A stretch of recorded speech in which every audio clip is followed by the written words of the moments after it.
Hi, ഇത് കോട്ടയത്ത് നമ്മൾ മോനപ്പള്ളിയിൽ ജോണി ആൻഡ് ഫാമിലിക്ക് ചെയ്ത് കൊടുക്കുന്ന വീടാട്ടോ. ഇതാണ് ജോണി ആദ്യം വരച്ച എലിവേഷൻ. ഞങ്ങൾ ഏകദേശം സ്ട്രക്ചർ കഴിഞ്ഞു. ഇനി എലിവേഷന് വേണ്ടിയിട്ടുള്ള മാറ്റങ്ങൾക്ക് വേണ്ടി ഞങ്ങൾ വെയിറ്റിംഗ് ആണ്. അത് എനിക്കൊരു ടാസ്ക് ആക്കിയിട്ട് ജോണി തന്നിരിക്കുകയാണ്. അത് തന്നെ ഏറ്റവും വലിയൊരു ബുദ്ധിമുട്ടാണ്. ചില ക്ലയൻറ്റുകൾ എന്താ വെച്ചിട്ടുണ്ടെങ്കിൽ അവരെന്താ പറയുന്നത് വെച്ചാൽ അത് മാത്രം നമുക്ക് ചെയ്ത് കൊടുത്തായി. അപ്പോൾ നമുക്ക് ടെൻഷനില്ല. കാരണം അവരെന്താണോ വരച്ചിരിക്കുന്നത് ആ പ്രകാരം ചെയ്ത് കൊടുക്കുന്ന സമയത്ത് ആ വീട് അതേപോലെ ആയി കിട്ടും. അപ്പോൾ നമുക്ക് ടെൻഷൻ വളരെ കുറവാണ്. നേരെ മറിച്ചിട്ട് ഇതുപോലത്തെ അതായത് ഇപ്പോൾ ജോണിക്ക് എന്താ വെച്ചിട്ടുണ്ടെന്നുണ്ടെങ്കിൽ വീട് സൂപ്പറായിരിക്കണം. എലിവേഷനിൽ അതായത് അവനൊന്ന് ചെയ്തു എന്ന് മാത്രമേ ഉള്ളൂ. അതിൽ മാറ്റം വരുത്താൻ ഇതിനൊക്കെ നമുക്ക് ഫുള്ള് സ്വാതന്ത്ര്യം തന്നിട്ടുണ്ട്. അപ്പോൾ ഓൾറെഡി ഒരുപാട് വീടുകൾ ചെയ്യുമ്പോൾ ചില വീടുകൾക്ക് മാത്രമേ ഉള്ളൂ ഞങ്ങൾക്ക് ഇങ്ങനത്തെ സ്വാതന്ത്ര്യങ്ങളൊക്കെ കിട്ടുക. ആ സ്വാതന്ത്ര്യത്തിൻ്റെ ഇത് വീടിൻ്റെ ഉള്ളിൽ ഞാൻ ഓൾറെഡി ഇപ്പോൾ ചെയ്തു വെച്ചിട്ടുണ്ട്. അത് ഈ വീടിൻ്റെ കംപ്ലീറ്റ് പണി കഴിയുമ്പോൾ നിങ്ങൾക്ക് മനസ്സിലാവും ഈ വീട് എങ്ങനെ ഉണ്ടായിരിക്കും എന്നുള്ളത്. അത് എൻ്റെ ഒരു ഇതാണ്. നന്നായാലും മോശമായാലും നിങ്ങൾ കാണുന്ന പ്രേക്ഷകരാണ് പറയേണ്ടത് വീട് നന്നായോ ഇല്ല എന്നുള്ളത്. ഇപ്പോൾ സത്യം പറഞ്ഞു കഴിഞ്ഞാൽ ഞാൻ നെഗറ്റീവ് പറഞ്ഞു കഴിഞ്ഞാൽ ഇപ്പോൾ ആൾക്കാർ ഇതിൽ എന്നെ ഒന്ന് തെറി വിളിക്കുന്നില്ല. അതിലാണ് എനിക്ക് ഏറ്റവും വലിയ സങ്കടം. കഴിഞ്ഞൊരു വീഡിയോ ഇട്ടിരുന്ന് ഞാൻ എയറിൽ കയറ്റാൻ വേണ്ടി എയറിൽ കയറ്റിയില്ല. എന്നാൽ നിങ്ങൾ ഇതിലൊന്ന് എയറിൽ കയറ്റിക്കോളൂ. കാരണം കോൺക്രീറ്റ് വീടാണ് ഈ കാണുന്നത്. ഏകദേശം 20 അടി വീതി 47 അടി നീളമുള്ള ഹാളാണ് നിങ്ങൾ ഈ കാണുന്നത്. അതും കോൺക്രീറ്റ് ചുമര്. ഇങ്ങനെ പറയുമ്പോൾ നിങ്ങൾക്ക് സംശയം ഉണ്ടാവും, കോൺക്രീറ്റ് ചുമരോ ഇവ 4 ഇഞ്ചിലല്ലേ ചെയ്യുന്നത്, 4 ഇഞ്ചിൽ എങ്ങനെയാണ് ഇപ്പോൾ ഇത്രയും വലിയ ഹാൾ ഇടുന്നത്? അങ്ങനെയല്ല കേട്ടോ. ഒരു സൈഡ് കംപ്ലീറ്റ് 8 ഇഞ്ച് ചുമര. അതായത് ഈ ഓപ്പൺ ഏരിയ വരുന്ന സ്ഥലത്ത് കംപ്ലീറ്റ് 8 ഇഞ്ചിൻ്റെ കോൺക്രീറ്റ് ചുമരാണ് കാണുന്നത്. ഓപ്പോസിറ്റ് സൈഡിൽ ഫുള്ളി ചുമരാണ്. ഡോർ ഫ്രെയിം മാത്രമേ ഗ്യാപ്പുള്ളൂ. അവിടെ 5 ഇഞ്ച് ചുമരും. ഞാനിത് ഇങ്ങനെയൊക്കെ പറയുമ്പോൾ നിങ്ങൾ വിചാരിക്കുമ്പോൾ എന്തിനങ്ങനെയൊക്കെ പറയുന്നത് പറയാൻ കാരണമുണ്ട്. ഈ വീട് ബേസ്മെൻറ്റ് മുതൽ ഈ സ്ട്രക്ചർ ആക്കുന്നവരെ എനിക്കൊരു എഗ്രിമെൻ്റ് ഉണ്ടായിരുന്നു. ആ എഗ്രിമെൻ്റ് ജോണി ഏകദേശം ഒരു 10 മാസം മുന്നേ അമ്മൂനോട് കമ്മിറ്റ് ചെയ്തതാണ്. 1800 രൂപയ്ക്കാണ് ഈ വീട് ബേസ്മെൻറ്റ് മുതൽ നമ്മൾ ഇതേപോലെ സ്ട്രക്ചറാക്കി ഇൻസൈഡ് ജിപ്സം പ്ലാസ്റ്ററിങ്ങും ഔട്ട് സൈഡ് നോർമൽ പ്ലാസ്റ്ററിങ്ങും including electrical wiring and plumbing. ഇതുപോലെ കോൺക്രീറ്റിൽ ചെയ്യുന്ന സമയത്ത് ഒരിക്കലും പോസിബിൾ അല്ല. അതൊക്കെ ഓരോ ക്ലയൻറ്റിനനുസരിച്ചിട്ടാണ്. കാരണം ഞാനിതിൽ ലാഭനഷ്ടങ്ങൾ ഒരിക്കലും നോക്കിയിട്ടില്ല. നോക്കുകയാണെന്നുണ്ടെന്നുണ്ടെങ്കിൽ എന്തായി കഴിഞ്ഞാലും നഷ്ടമൊന്നും നിങ്ങൾക്കും അറിയാം. കാരണം നിങ്ങൾ ആ ചുമരിൻ്റെയൊക്കെ തിക്നെസ് കണ്ടില്ലേ. ഇതിൽ എഗ്രിമെൻറ്റിൽ എഴുതിയിരിക്കുന്നത് അവന് കംപ്ലീറ്റ് 4 ഇഞ്ച് ചുമര. ഈ ചുമര് 8 ഇഞ്ച് തിക്നെസ് ആക്കിയതും ഇത് കാരണം നമുക്കൊരു പ്ലാന് കാണുമ്പോൾ തന്നെ അറിയാം അതിന് എത്ര എങ്ങനെ ചെയ്യേണ്ടതെന്നുള്ളത്. അതൊക്കെ കണക്കാക്കിയിട്ട് തന്നെ നമ്മൾ പറയണത്. പക്ഷേ നമ്മൾ ഒരു 8 മാസം മുന്നേ എടുക്കുന്ന പ്രൊജക്റ്റിൻ്റെ ആ ഒരു ബുക്കിംഗ് അല്ല ഈ സമയത്ത് എടുക്കുന്നത്. കാരണം നിങ്ങൾക്കറിയാലോ, ഞാൻ തുടങ്ങുന്ന സമയത്ത് 800 രൂപയ്ക്ക് ഈ പറഞ്ഞ പണികളൊക്കെ ചെയ്തു കൊടുത്തിരുന്ന ആളാണ്. നഷ്ടങ്ങളുണ്ടാവും. വലിയ വീടുകൾ കിട്ടുമ്പോഴാണ് നമുക്കിതിലും വലിയ വീടുകൾ കിട്ടുക. നഷ്ടങ്ങൾ സഹിച്ചു കഴിഞ്ഞാലേ ഉള്ളൂ നമുക്ക് അടുത്ത വീട് വലുത് കിട്ടുന്ന സമയത്ത് നമുക്കത് ടാലിയാക്കാൻ പറ്റുക. പറയുമ്പോൾ മാത്യു സാറിനെ എടുത്ത് പറയണം. കാരണം കഴിഞ്ഞ പ്രാവശ്യം വീഡിയോയിൽ പറഞ്ഞിട്ടില്ല, 2 വീഡിയോയിൽ ഞാൻ മാത്യു സാറെ പറഞ്ഞിട്ടില്ല. ഇതിന് മുന്നേ പറഞ്ഞ പോലെ തന്നെ ഒരു വലിയ വീട് കിട്ടുമ്പോഴാണ് അടുത്തൊരാൾക്ക് കാണുമ്പോൾ അതിൻ്റെ ഒരു പുതുമ തോന്നലും ഇങ്ങനത്തെ വീടുകൾ ഇവർ ചെയ്യാൻ പറ്റും എന്നുള്ളത് തോന്നുന്നത്. ആ വീടുകളുടെയൊക്കെ വീഡിയോസും കാര്യങ്ങളും കണ്ടിട്ടാണ് ഈ ജോണീനെ പോലത്തെ ആൾക്കാരൊക്കെ ഞങ്ങളെ കണ്ടിട്ട് കോൺടാക്ട് ചെയ്യണതും വിളിക്കണതും. ഇപ്പോൾ ഈ വീട് ഞാൻ നഷ്ടത്തിൽ ചെയ്ത് കഴിഞ്ഞാൽ തന്നെ എനിക്ക് അടുത്ത വീട് ചെയ്യുമ്പോൾ എനിക്ക് ആ നഷ്ടം പരിഹരിക്കാനും കഴിയുന്നുള്ളത് 100% ഉറപ്പാണ്. അതാണ് ഒരാളുടെ ബിസിനസ് എന്ന് പറയുന്നത്. അതാണ് ഒരാളുടെ പരസ്യം. നിങ്ങളിന്ന് മേടിക്കണ എല്ലാ സാധനങ്ങൾക്കും ടി വിയിലാണെങ്കിലും മാർക്കറ്റിംഗ് ചെയ്യാണ്ട് ഒരിക്കലും ഒരു സാധനത്തിന് പരസ്യം ഉണ്ടായിരിക്കില്ല. നിങ്ങൾ ഒരു ടി വിയിൽ ഒരു അര മിനിറ്റോ 1 മിനിറ്റോ പരസ്യം കാണുന്ന സാധനങ്ങൾക്കൊക്കെ ലക്ഷക്കണക്കിന് അല്ലെങ്കിൽ കോടിക്കണക്കിന് രൂപ അവർ മാർക്കറ്റിംഗ് ചെയ്തിട്ടാണ് നിങ്ങൾ ആ സാധനങ്ങൾ മേടിക്കുന്നത്. ഞങ്ങളെ മാർക്കറ്റിംഗ് എങ്ങനെയാണ്? ഞങ്ങളെ മാർക്കറ്റിംഗ് എന്ന് പറഞ്ഞു കഴിഞ്ഞാൽ ഞങ്ങൾക്ക് ഹാർഡ് വർക്ക് ചെയ്യാൻ പറ്റുമോ? ഇപ്പോൾ ഞങ്ങൾ ഹാർഡ് വർക്ക് ചെയ്യണം. ഇന്നലത്തെ നെട്ടോട്ടത്തിൽ നിങ്ങൾ കണ്ടിട്ടുണ്ടാവും. രാവിലെ 8 മണിക്ക് വീട്ടിൽ നിന്ന് ഇറങ്ങിയിട്ട് പിറ്റേ ദിവസം 1 മണി വരെ ജോലി ചെയ്യുക എന്ന് പറഞ്ഞു കഴിഞ്ഞാൽ സാധാരണക്കാരും ചെയ്യില്ല. പക്ഷേ ഞങ്ങളെ വീഡിയോ കാണുന്ന ആൾക്കാർക്കൊക്കെ അറിയാം ഞങ്ങൾ ഹാർഡ് വർക്ക് ചെയ്യുന്ന ആൾക്കാരാണെന്ന്. തെറി വിളിക്കണം ചിലപ്പോൾ 1-2 വീഡിയോ കണ്ടിട്ട് തെറി വിളിച്ച് പോകും. ഇപ്പോൾ ഈ കോൺക്രീറ്റ് ചുമര് കണ്ടിട്ട് ഒരാൾക്കും തെറി വിളിക്കാൻ പറ്റില്ല. കാരണം 4 ഇഞ്ചിനൊക്കെ ഇരുന്ന ആൾക്കാർക്ക് പ്രശ്നം. 8 ഇഞ്ചിലെ കോൺക്രീറ്റ് ചുമരെന്ന് പറഞ്ഞു കഴിഞ്ഞാൽ നിങ്ങളിന്ന് സാധാരണ രീതിയിൽ ഏതൊരു മനുഷ്യൻ നാട്ടിൽ വെക്കുന്ന വീടിനേക്കാളും 100% അല്ല ഒരു 200% ഉറപ്പ് കൂടുതലായിരിക്കും അതിന്. കാരണം എന്താ വെച്ചിട്ടുണ്ടെങ്കിൽ നിങ്ങൾ 8 ഇഞ്ചിൽ വെക്കുന്ന ചുമര് ഒന്നുമില്ലാന്നുണ്ടെങ്കിൽ വെട്ടുകല്ലിലായിരിക്കും അല്ലെങ്കിൽ സോളിഡ് ബ്രിക്സിലായിരിക്കും. ആ രീതിയിലല്ല ഞങ്ങൾ ചുമര് വയ്ക്കുന്നത്. ഈ വീടിൻ്റെ തന്നെ വീഡിയോ ഞങ്ങൾ പല പ്രാവശ്യമായിട്ട് ഈ ചാനലിൽ ഇട്ടിട്ടുണ്ട്. അപ്പോൾ സ്ട്രക്ചർ ചെയ്യുന്ന സമയത്ത് ഞങ്ങളതിൽ എത്രത്തോളം കമ്പി ഇട്ടിട്ടുണ്ട്, എങ്ങനെയാണ് ഈ വീട് ചെയ്തിരിക്കുന്നത്, ആ കാര്യങ്ങളൊക്കെ നിങ്ങൾക്ക് ആ വീഡിയോ കാണുമ്പോൾ തന്നെ മനസ്സിലാവും. പിന്നെ ഈ പ്ലാൻ വരച്ചൊരു എഞ്ചിനീയർ ഒരു വയസ്സായ ഒരു ചേച്ചിയാണ്. ആ ചേച്ചി എന്നോട് ഫസ്റ്റ് മീറ്റ് ചെയ്തപ്പോൾ എന്നോട് ചോദിച്ചൊരു ചോദ്യമുണ്ട്, മനോജെ ഈ വീടൊക്കെ കോൺക്രീറ്റിൽ നിൽക്കുമോ? അത് എന്നോട് ചോദിച്ചൊരു ചോദ്യമാണ്. കാരണം അവർക്കറിയില്ല. കാരണം അവർക്കെന്നല്ല ഒരുവിധം ആർക്കും അറിയില്ല കേരളത്തിൽ ഇങ്ങനത്തെ ഒരു പരിപാടി നടക്കുന്നുണ്ട് എന്നുള്ളത്. അങ്ങനെ നടക്കുന്നുണ്ടെന്നുണ്ടെങ്കിൽ വേറെ ഒരുപാട് ആൾക്കാർ തുടങ്ങണം. ഇപ്പോൾ ഇന്നത്തെ സാഹചര്യത്തിൽ വേറെ ആരും തുടങ്ങാത്തത് കൊണ്ടും ഇതുപോലെ വൈഡായിട്ട് ആരും ചെയ്യാത്തത് കൊണ്ടും തുടങ്ങിയിട്ടുണ്ടെന്ന് ഞാൻ ഇതിന് മുന്നേ പറഞ്ഞിട്ടുണ്ട്. 1-2 ആൾക്കാരൊക്കെ ചെയ്യുന്നുണ്ട്. ഞങ്ങളെ വീഡിയോ കണ്ടിട്ട് ഞങ്ങളെ വിളിക്കാറുണ്ട് അവർ. പക്ഷേ ഈ രീതിയിൽ ഇപ്പോൾ കേരളത്തിൽ ഉടനീളം ലൈന കൺസ്ട്രക്ഷൻ മാത്രമേ ഉള്ളൂ ഇങ്ങനത്തെ കോൺക്രീറ്റ് വീട് ചെയ്യണത്. അതുകൊണ്ട് തന്നെ ചില ആൾക്കാർക്ക് എഞ്ചിനീയേഴ്സിനാണെങ്കിലും ആർക്കിടെക്റ്റിനാണെങ്കിലും കേൾക്കുമ്പോൾ തന്നെ ഇങ്ങനെയൊക്കെ ചെയ്യാൻ പറ്റും. നിങ്ങൾ ചുമരിൻ്റെ തിക്നെസ് കണ്ടില്ലേ? ഇതന്നെ ബ്രിക്സിലാണെന്നുണ്ടെങ്കിലും അല്ലെങ്കിൽ ചെങ്കല്ലിലാണെന്നുണ്ടെങ്കിലും ഏതിനാണ് സ്ട്രെങ്ത്ത് വരിക എന്നുള്ളത് നിങ്ങളൊന്ന് വിലയിരുത്തി നോക്കി നോക്കുകയുള്ളൂ. കാരണം സാധാരണ മെയിൻ സ്ലാബ് 4 ഇഞ്ചാണ്, ഞങ്ങൾ ചെയ്യണത് 5 ഇഞ്ചിൻ്റെ മെയിൻ സ്ലാബാണ്. ആ 5 ഇഞ്ചിൻ്റെ മെയിൻ സ്ലാബിന് കമ്പി കെട്ടേണ്ട അതേ രീതിയിൽ ചുമരിന് കെട്ടിയിട്ടുണ്ടോ വെച്ചാൽ അതിൻ്റെ ആവശ്യമില്ല.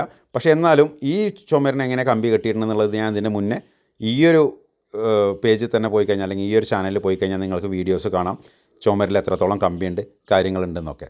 അപ്പോൾ ഞാൻ ആരെയും കുറ്റം പറയല്ല, അവർക്ക് ഒരു സാധനം കാണാത്തത് പുതുതായിട്ട് കാണുമ്പോൾ അവർക്കൊരു സംശയം ഉണ്ടായിരിക്കും. അപ്പോൾ 4 ഇഞ്ച് ചുമരാണല്ലോ, 4 ഇഞ്ച് ചുമരെന്ന് എഞ്ചിനീയറോട് പറഞ്ഞപ്പോൾ എഞ്ചിനീയർ പറഞ്ഞു നിൽക്കില്ല, ഇത്രയും വലിയ, ഞാൻ ഇതിന് മുന്നേ ഇതിലും വലിയ ഹാൾ ചെയ്തിട്ടുണ്ട്, 800 സ്ക്വയർ ഫീറ്റുള്ള ഹാൾ ചെയ്തിട്ടുണ്ട്. അത് 4 ഇഞ്ച് ചുമരായിരുന്നു, പക്ഷേ അതിന് ഇത്രയും വൈഡും ഇത്ര ലെങ്ത്തും ഉണ്ടായിരുന്നില്ല.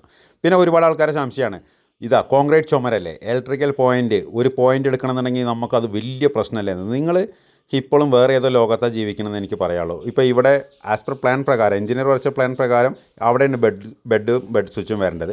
പക്ഷേ ഈ പ്ലാൻ പ്രകാരം നമുക്ക് ആ റൂമിൽ കയറുമ്പോൾ അവിടെ ഒരിക്കലും പോസിബിൾ അല്ല. അപ്പോൾ നമ്മൾ ആ ബെഡ് ഇങ്ങോട്ട് മാറ്റാൻ പോവുകയാണ്. ധനേഷാണ് ഈ വീട് ചെയ്ത സമയത്ത് അവൻ അവിടെയാണ് ഡ്രോയിങ് നോക്കിയിട്ടാണ് ബെഡ് സ്വിച്ച് ഇട്ടത്. ഇതിൻ്റെ ഇലക്ട്രിക്കൽ ഡ്രോയിങ് വരെ ഉണ്ടായിരുന്നു കേട്ടോ. അപ്പോൾ ഇലക്ട്രിക്കൽ ഡ്രോയിങ് പ്രകാരമാണ് നമ്മൾ ബെഡ് സ്വിച്ച് ഇട്ടത്. ഇപ്പോൾ ഇതിൻ്റെ ഇലക്ട്രിക്കൽ വർക്ക് നടന്നുകൊണ്ടിരിക്കുകയാണ്. അതുപോലെ തന്നെ ഇതിൻ്റെ കബോർഡും കാര്യങ്ങളും ചെയ്തുകൊണ്ടിരിക്കുന്ന കബോർഡിൻ്റെയൊക്കെ വീഡിയോസ് ഇനി വരുന്നുണ്ട്. അത് ഓൾറെഡി നമ്മൾ പകുതി കബോർഡ് ചെയ്ത് കഴിഞ്ഞു. നമ്മൾ പ്രവീണേട്ടൻ തന്നെ ചെയ്യണത്. എൻ്റെ ഇതിന് മുന്നത്തെ വീഡിയോയിൽ പറഞ്ഞിട്ടുണ്ട്, നമ്മൾ നാട്ടിലുള്ള ആളാണ് ചെയ്തുകൊണ്ടിരിക്കുന്നത്. പിന്നെ ഇലക്ട്രിക്കൽ വർക്ക് ചെയ്യണത് ഇത് കോട്ടയത്തുള്ള ഐച്ചേട്ടനും ലിബിൻ ചേട്ടനുമാണ്. ലിബിൻ ചേട്ടനും ഇവരൊക്കെ നമ്മളിതിൻ്റെ മുന്നേയും വീഡിയോ ഇട്ടിട്ടുണ്ട്. ഇത് വീടിൻ്റെ ഉള്ളിൽ വരുന്നൊരു പൂളാണ് കേട്ടോ. ഒരുപാട് ആൾക്കാർ പൂളുകൾ വെക്കും വീടിൻ്റെ പുറത്തല്ലേ. ഞാനിത് കോട്ടിയാടായിട്ടുണ്ടാക്കിയതാണ്. ഞങ്ങളെ കോൺക്രീറ്റിൻ്റെ ബേസ്മെൻറ്റ് ആ ഏരിയയിൽ ഏകദേശം 1.5 അടി ഡെപ്തിലാണ് ഇത് കിടക്കുന്നത്. ഈ താഴെ കാണുന്നത് വെറും ഫ്ലോർ കോൺക്രീറ്റ് മാത്രമേ ഉള്ളൂ.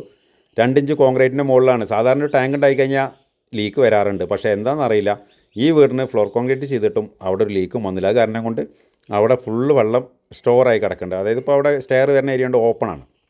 അപ്പോൾ അത് ജോണിനോട് സംസാരിച്ചപ്പോൾ ജോണി പറഞ്ഞപ്പോൾ നമുക്കത് പൂളാക്കാം എന്നുള്ളത്. ഇതാണ് കബോർഡ്. ഏകദേശം ഈ വീടിന് എല്ലാ ബെഡ്റൂമത്തെയും കബോർഡിൻ്റെ വർക്ക് കഴിഞ്ഞിട്ടുണ്ട്. 2 പ്രാവശ്യമായിട്ട് പ്രവീണേട്ടന് കൊണ്ടണം. കാരണം പെരിന്തൽമണ്ണെന്ന് കൊണ്ടണം, ഞങ്ങൾ പെരിന്തൽമണ്ണക്കാരാണല്ലോ. ഇപ്പോൾ ബാത്റൂമിൻ്റെ വർക്കുകളും ഇലക്ട്രിക്കൽ വർക്കുകളാണ് ഇപ്പോൾ ചെയ്തുകൊണ്ടിരിക്കുന്നത്. പ്ലംബിങ് ചോദിക്കുന്ന ആൾക്കാർക്ക് ഞാൻ അയച്ചേട്ടൻ്റെ ഇതിന് മുന്നേ ഒരു വീഡിയോ ഇട്ടുണ്ട്. അടിച്ചിറ സൈറ്റ് ചെയ്യണ സമയത്ത് കോൺക്രീറ്റ് കട്ട് ചെയ്യാനും all plumbing and electrical details വെച്ചിട്ടൊരു വീഡിയോ ഇട്ടുണ്ടായിരുന്നു. പക്ഷേ വീഡിയോസൊന്നും കാണാൻ ആർക്കും ഇതില്ല. അപ്പോൾ എന്താ വെച്ചിട്ടുണ്ടെങ്കിൽ ഇപ്പം ചെയ്തുകൊണ്ടിരിക്കുന്ന ക്ലയൻ്റ് ആണെങ്കിൽ നേരിട്ട് വിളിച്ച് ചോദിക്കും. നമ്മൾ ഈ വീഡിയോസ് ഇടുന്നത് അതിൻ്റെ ഹെഡിങ് ഇടുന്നത് നിങ്ങൾക്ക് ഇത് കണ്ട് മനസ്സിലാക്കാൻ വേണ്ടിയിട്ടാണ്. അതായത് പെട്ടെന്ന് ഒരു കാര്യത്തിനെ കുറിച്ചിട്ട് മാത്രം അറിയണമെന്നുണ്ടെങ്കിൽ ഹെഡിങ് മാത്രം വായിച്ച് നോക്കിയാൽ അറിയാം അത് എന്തിനെ കുറിച്ചിട്ടാണ് പറയണമെന്നുള്ളത്. ഇനിയിപ്പോൾ നമ്മൾ എന്തൊക്കെ ചെയ്ത് കൊടുത്തു കഴിഞ്ഞാലും കുറേ ആൾക്കാർ വീഡിയോ കാണുന്ന ആൾക്കാർ പറയും നമ്മൾ തള്ളി മറിക്കണത്. സത്യം പറഞ്ഞാൽ നമുക്ക് തള്ളി മറിക്കേണ്ട ആവശ്യമില്ല. അങ്ങനെ ആവശ്യമുണ്ടെന്നുണ്ടെങ്കിൽ ഇതേ വീടിൻ്റെ വീഡിയോ വെച്ചിട്ട് ഞാൻ അതിൻ്റെ മുന്നൊരു കാര്യം പറഞ്ഞിരുന്നു, ഞാൻ ബുക്കിംഗ് നിർത്തി വെച്ചു എന്നുള്ളത്. വർക്ക് അതാണ് ഒരു മനുഷ്യനെ ഏറ്റവും കൂടുതൽ വേണ്ടത്. വർക്കും കാര്യങ്ങളുണ്ടെന്നുണ്ടെങ്കിൽ അവരുടെ വീടും കാര്യങ്ങളൊക്കെ സുഖമായിട്ട് നടക്കുക. അപ്പോൾ ഓൾറെഡി ഞങ്ങൾക്ക് ഏകദേശം ഒരു വർഷം ചെയ്യാനുള്ള വർക്ക് ഇപ്പോൾ ഞങ്ങൾക്ക് പെൻഡിങ് ഉണ്ട്. ഞാൻ ആ വർക്കെല്ലാം തീർന്നതിന് ശേഷം നമുക്കൊരു വർക്ക് കിട്ടില്ല എന്നുണ്ടെങ്കിൽ മാത്രം മതി നമുക്ക് പരസ്യവും അല്ലെങ്കിൽ തള്ളി മറിക്കലൊക്കെ. പിന്നെ ഇത്രയും റിസ്ക് എടുത്തിട്ട് ഇങ്ങനത്തെ കാര്യങ്ങളൊക്കെ ചെയ്ത് കൊടുക്കുന്നത് നമ്മൾ ഇതിൻ്റെ മുന്നത്തെ വീഡിയോയിലും ഞാൻ അല്ലെങ്കിൽ പല വീഡിയോസിലായിട്ട് ഞാൻ പറയുന്നത് ക്ലയൻറ്റിൻ്റെ ഇതിനനുസരിച്ചിട്ടാണ്. നമ്മൾ എത്ര ആത്മാർത്ഥമായിട്ട് ചെയ്ത് കഴിഞ്ഞാലും ചില ക്ലയൻറ്റിന് ഒരിക്കലും തൃപ്തി വരാറില്ല. ഞാൻ പലപ്പോഴും പറഞ്ഞ പോലെ തന്നെ നമ്മൾ 100% എഫേർട്ട് എടുത്തു കഴിഞ്ഞാലും ആർക്കും ഒന്നും തൃപ്തിയാവില്ല. ഒക്കെ ഒരു നമ്മൾ എത്ര എഫേർട്ടായിട്ടുള്ളത് അല്ലെങ്കിൽ നമ്മളെന്താ ചെയ്യണതെന്നുള്ളത് ആർക്കും മനസ്സിലാവില്ല. അപ്പോൾ ഈ ഒരു കാര്യത്തിൽ എഫേർട്ടിലല്ല, ചില ക്ലയൻസ് എന്ന് പറയുന്നത് ഇപ്പോൾ ഞാൻ ഒരാളാണ്, ഒരു വ്യക്തി, എനിക്കെൻ്റെ വ്യക്തിത്വം മാറ്റാൻ പറ്റില്ല. അതുപോലെ തന്നെ ക്ലയൻറ്റുകൾ 10 ആണെങ്കിൽ 10 സ്വഭാവക്കാരായിരിക്കും. ഇത് വിൽവെക്സിൻ്റെ കേബിളാട്ടോ അപ്പോൾ നമ്മൾ മാക്സിമം ഉപയോഗിക്കണത്. അപ്പോൾ അത് നമ്മൾ ഡയറക്റ്റ് തൃശ്ശൂരാണ് അതിൻ്റെ ഇത് വരുന്നത്, മാനുഫാക്ചറിങ് യൂണിറ്റ്. നമ്മൾ അവിടെ നിന്ന് തന്നെ ഡയറക്റ്റ് എടുക്കുകയാണ് എല്ലാ പ്രോജക്റ്റിനും. ഇപ്പോൾ കണ്ണൂരോ ഏത് പ്രോജക്റ്റിനാണെന്നുണ്ടെങ്കിലും ഇപ്പോൾ ഈ ഒരു വീടിൻ്റെ വയറിങ് നടക്കണം അതേ സമയത്ത് തന്നെ നമ്മളെ ചേർത്തലയിലും വയറിങ് നടക്കുന്നുണ്ട്. അവിടേക്കും അവിടെ നിന്ന് തന്നെ എടുത്തിരിക്കണത്. നമ്മളൊരാൾ ആത്മാർത്ഥമായിട്ട് വിശ്വസിച്ച് കഴിയുന്ന സമയത്താണ് നമുക്ക്, കാരണം നമുക്ക് അങ്ങോട്ട് വിശ്വസത്തിലൂടെയാണ് നമ്മൾ ചെയ്യണത്. കാരണം എൻ്റെ പ്രൊഡക്റ്റ് അങ്ങനെയാണ്.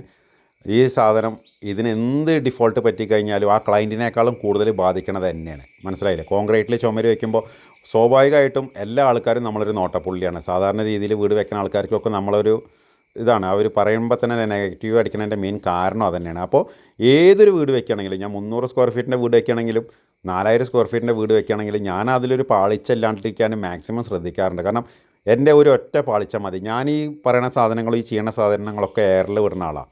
അപ്പോൾ അവിടെ ഒരു പാളിച്ച പറ്റിയിട്ടുണ്ടെന്നുണ്ടെങ്കിൽ ഞാൻ വിട്ടില്ല എന്നുണ്ടെങ്കിലും ആ ക്ലയൻറ്റ് വിടും. ക്ലയൻറ്റ് വിട്ട് കഴിഞ്ഞാൽ എൻ്റെ സംരംഭം മൊത്തം പൊളിഞ്ഞു പോകും. അപ്പോൾ ഒരിക്കലും നമ്മളൊരു വീട്ടിൽ കള്ളത്തരം ചെയ്യില്ല. അതാണ് ക്ലയൻറ്റുകൾ നമ്മളെ പറ്റി മനസ്സിലാക്കേണ്ടത്. കാരണം അവരത് 1000 സ്ക്വയർ ഫീറ്റ് വീടാണോ 800 സ്ക്വയർ ഫീറ്റ് വീടാണോ 4000 സ്ക്വയർ ഫീറ്റ് വീടാണോ എന്നല്ല. ഒരേ സമയത്ത് കേരളത്തിൽ 12 ജില്ലയിൽ നടന്നുകൊണ്ടിരിക്കുന്നുണ്ട്. 13 ജില്ലയിൽ നമുക്ക് ഓൾറെഡി വീടുകൾ ഉണ്ട്. കാസർഗോഡ് മാത്രമേ ഇല്ലാത്തുള്ളൂ. നിങ്ങൾക്ക് എല്ലാവർക്കും അറിയണതല്ലേ. ഏതെങ്കിലും ഒരു ജില്ലയിൽ എൻ്റെ ഒരു വീടിന് എന്തെങ്കിലും ഒരു പ്രശ്നം പറ്റിയിട്ടുണ്ടെന്നുണ്ടെങ്കിൽ അത് എന്നെ മാത്രമേ ബാധിക്കുള്ളൂ. ക്ലയൻറ്റ് ഓക്കെ സ്വന്തം വീട് ബാധിക്കും എന്നുള്ളത് സത്യമാണ്. പക്ഷേ എൻ്റെ എല്ലാ സംരംഭങ്ങളും പൊളിഞ്ഞു പോകും. അപ്പോൾ ഒരിക്കലും നമ്മൾ വീടുകളിൽ കോംപ്രമൈസ് ചെയ്യാറില്ല. അതുകൊണ്ട് നമ്മൾ ആത്മാർത്ഥതയിൽ 1% പോലും കമ്മി വരുത്താറില്ല.